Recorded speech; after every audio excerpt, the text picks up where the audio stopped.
Mesdames et messieurs, chers amis, chers collègues, je voudrais tout d'abord vous dire le plaisir de voir une mobilisation aussi importante pour défendre l'économie de la montagne. Si nous sommes là aujourd'hui, avec une mobilisation qui s'est faite en 1 jour et demi, c'est parce qu'il y a des besoins. Il y a une volonté sur le territoire de communiquer et d'afficher un volontarisme, une détermination pour sauver une économie qui est indispensable à nos territoires de montagne, à nos zones rurales bien évidemment, mais à l'ensemble de l'économie de notre département et plus largement de l'ensemble des départements de montagne et des régions de montagne. Notre région Rhône-Alpes-Auvergne est particulièrement à la pointe du combat par rapport à cette mobilisation.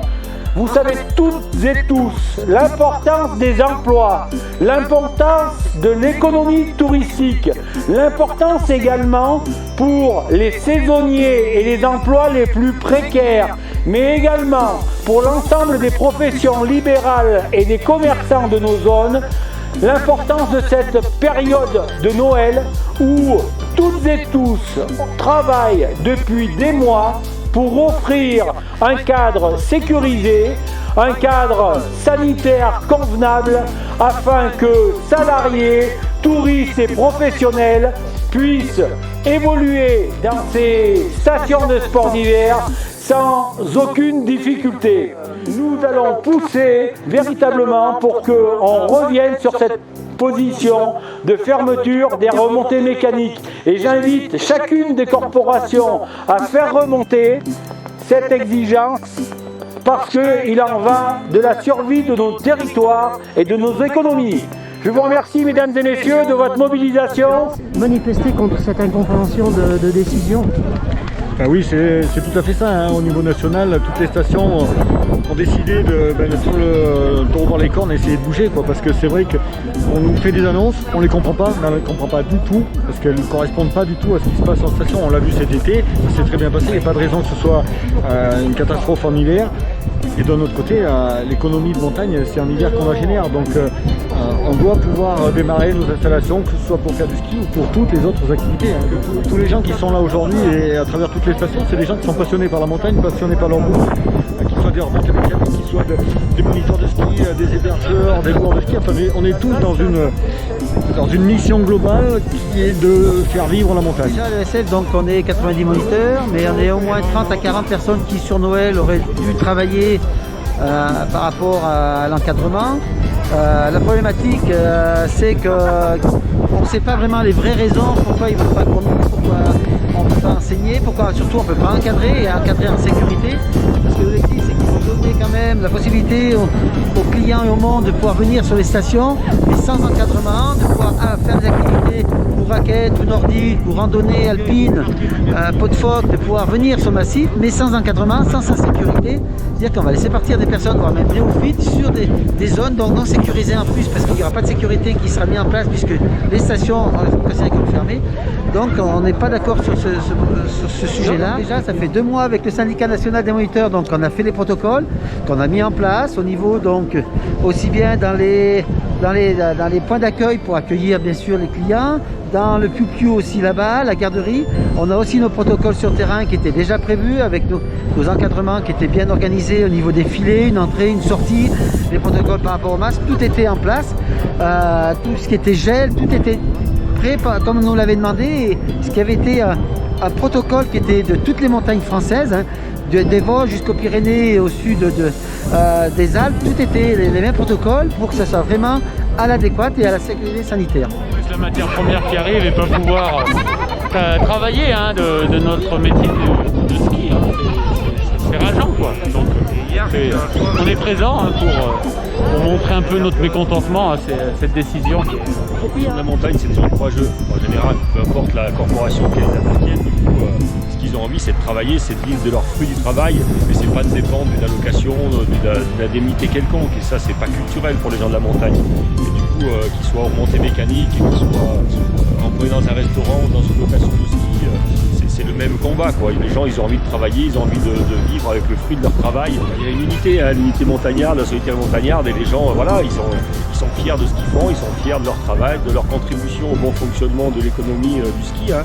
Le ski en Auvergne, c'est à peu près 20 000 emplois, directs et indirects, et ces gens ont besoin de travailler, et c'est toute une région qui va souffrir et qui va même vraiment peut-être jamais se relever si jamais on vient à tenir des mesures aussi mal adaptées. C'est le moteur, c'est le poumon économique, ce ski, que ce soit ski de fond, ski alpin, c'est important d'être là. Puis Super Best, c'est nos amis, quand ils ont besoin de nous, on y va, et puis nous, quand on a besoin d'eux, ils sont là aussi. Donc c'était important d'être là aujourd'hui. Ski de fond, on est encore dans le doute, hein, parce que le damage, les secours, est-ce qu'on va pouvoir proposer un produit habituel ou pas? On est encore dans plein de doutes, il y a plein de questions à régler. Donc, affaire à suivre. Je dirais que ce qui nous arrive, c'est catastrophique. Hein. Je dirais que je dirais que le mot, c'est l'incompréhension. Puisqu'aujourd'hui, on voit bien, les métros, pendant les vacances, ça va être bombé, les musées, ça va être ouvert. Et aujourd'hui, on ne veut pas qu'on ouvre les remontées mécaniques. Je dirais que pour nous, c'est une catastrophe. Et c'est une catastrophe, c'est toute une économie qui est... voilà, ça touche les saisonniers, ça touche tous les socio-professionnels, tous les restaurants, les commerçants, tout, je veux dire. Et on va se retrouver sans pouvoir exploiter. Voilà, nous, on est en train de tout perdre là, sur l'action. Le personnel est en train de s'en aller. On a du mal à recruter. On rentre dans des grosses difficultés. Voilà. Tout ça pour des motifs qui ne sont pas forcément justifiés parce qu'effectivement, tout le reste des transports collectifs fonctionne, que ce soit le tramway, le train, et nous, on n'a pas le droit. Voilà, c'est incompréhensible. Et c'est tout à fait normal qu'on soit solidaire. Mais bon, il y a des gens qui travaillent sur le Sancy, que ses alliés, représente ses alliés. Et comme disait le président, il faut qu'on soit tous ensemble et qu'on fasse bloc. Nous avons fait voter un vœu lors de la dernière session du 1er décembre pour demander la réouverture des stations. Toutes les collectivités se mobilisent également. Il y a beaucoup de personnes qui sont des saisonniers et donc c'est les stations qui les font vivre une partie de l'année et l'autre partie de l'année l'activité touristique. Donc c'est compliqué pour eux et il faut qu'on puisse avoir une saison complète pour arriver à vivre.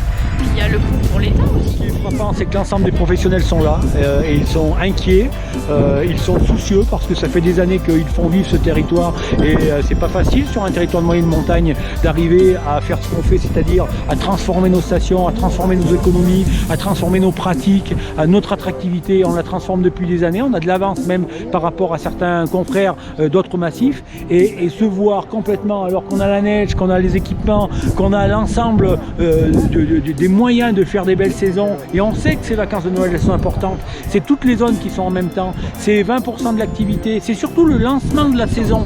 Donc aujourd'hui, amputer ça sans même prendre en considération les vrais fondamentaux, parce que la crise sanitaire sur notre secteur, d'une certaine manière, on peut l'absorber, les hôpitaux ne sont pas pleins sur notre secteur, qu'on a des cabinets médicaux qu'on a dans nos stations qui font un travail qui traite 90% de la bobologie des stations, et qu'on a mis des protocoles depuis des mois pour sécuriser notre activité, nos salariés, nos touristes et nos professionnels. Donc c'est quand même une incompréhension totale. On ne peut pas venir voir les maires en leur disant: messieurs les maires, mesdames et messieurs les maires, vous êtes importants, on s'appuie sur vous, on vous fait confiance, et chaque fois qu'il y a des décisions importantes, laisser les maires de côté et manifester une sorte de mépris vis-à-vis d'une responsabilisation locale. Il n'y a pas plus responsable qu'un élu ou que des gens qui habitent un territoire. Parce que ce qu'on fait là, nous on ne le fait pas avec une option de court terme, on le fait sur le long terme. On sait que toutes nos actions, elles seront jugées sur du long terme et elles portent sur le long terme. Donc appuyons-nous sur ce local dans ce pays plutôt que de toujours décider tout beaucoup trop loin et d'avoir une vision qui est complètement périmée de ce que sont les territoires et de leur dynamisme. Merci. Bon courage.